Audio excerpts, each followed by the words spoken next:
नमस्कार दोस्तों, आज की कहानी है पत्नी का सम्मान भाग 2। शाम को ऑफिस से आते ही राहुल चिल्लाया, फ्रिज में रखा है, पानी ले लीजिए। नताशा ने अंदर से आवाज़ दी, ये कौन सी तमीज़ है जाहिल औरत, पति घर में आया तुझसे पानी भी नहीं दिया जा रहा। वो गुस्से में चिल्लाया, जाहिल हूँ तभी तो बोल रही हूँ, खुद ले लो, क्योंकि मुझे तो देना आता नहीं। बेमतलब सुबह की तरह आपके कपड़े खराब हो जाएंगे। नताशा वहीं से बोली, तेरी ये मजाल। ये बोल गुस्से में राहुल अंदर आया तो बेड पर सजी धजी नताशा नेल पेंट लगा रही थी। उसने राहुल की तरफ देखा भी नहीं। राहुल गुस्से के घूंस पीता हुआ खुद पानी लेने चला गया। बेटा ले जरा तू सोनू को पकड़, मेरे हाथ दुख गए सुबह से लिए लिए। जैसे ही राहुल वापस आकर बैठा, लक्ष्मी जी बोली, ठीक है माँ, आप खाना लगा दो, बहुत भूख लगी है।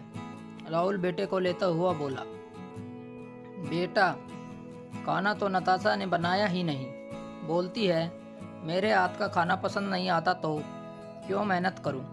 लक्ष्मी जी बोली, आज कुछ ज़्यादा ही नहीं बोल रही है, इसे अभी सीधा करता हूँ। राहुल उठा और बोला, ना बेटा ना, ऐसा गजब मत करिए, वरना तुझे और मुझे दोनों को जेल जाना पड़ेगा। आज ही बहू अपनी सहेली से बात कर रही थी कि वो इस घर से तंग आ चुकी है, सोचती है पंखे से लटक कर मर जाए।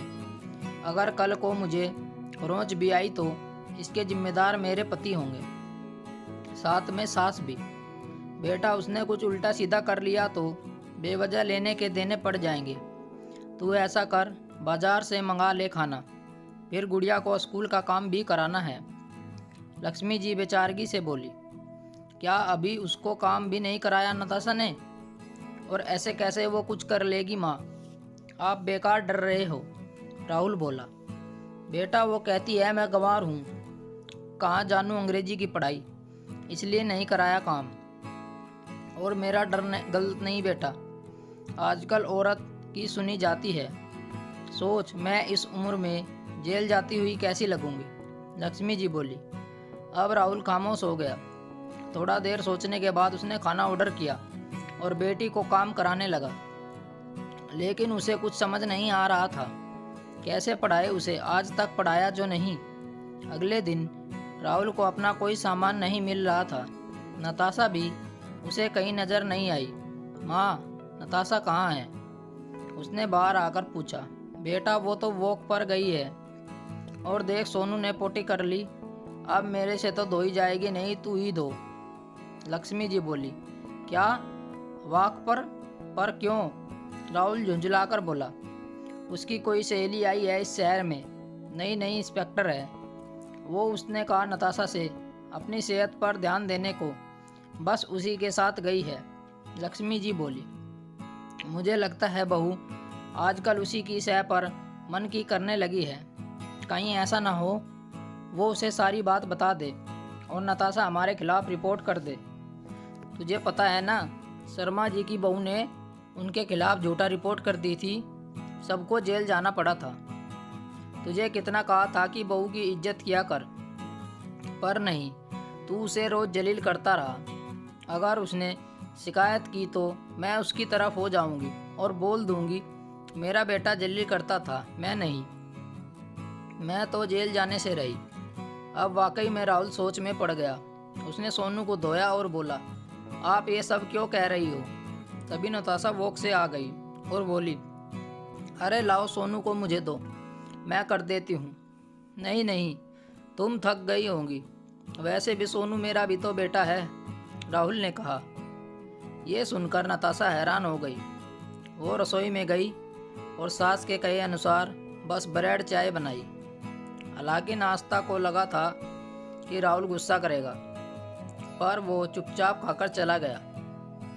सुनो यार मुकेश, बीवी को मानसिक कष्ट पहुंचाने पर कितनी सज़ा हो सकती है? ऑफिस में उसने दोस्त से पूछा।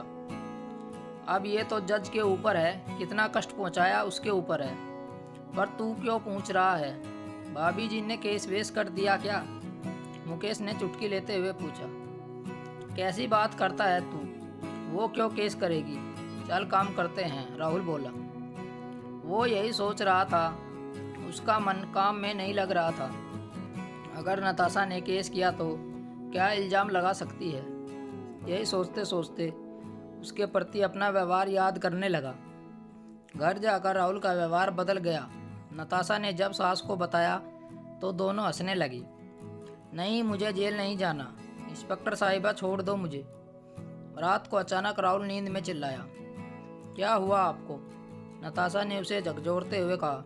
नताशा प्लीज़ मुझे माफ़ कर दो, आज के बाद मैं तुम्हारे साथ कभी गलत व्यवहार नहीं करूँगा, पर प्लीज़ तुम मेरी शिकायत मत करना, मुझे जेल नहीं जाना।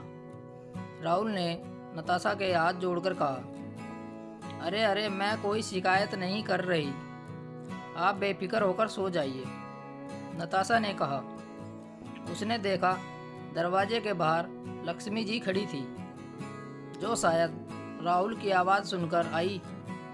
नताशा का मन उनके प्रति श्रद्धा से भर गया। आज शादी के 7 साल बाद उसकी सास के कारण उसे एक पत्नी का सम्मान मिल ही गया। दोस्तों, आपको ये कहानी कैसी लगी हमें कमेंट करके ज़रूर बताएं। वीडियो को लाइक और शेयर ज़रूर करें और हमारे चैनल को सब्सक्राइब करना ना भूलें। मिलते हैं आपसे एक और नई कहानी के साथ। तब तक बने रहिए हमारे चैनल के साथ। कहानी सुनने के लिए आप लोगों का बहुत बहुत धन्यवाद।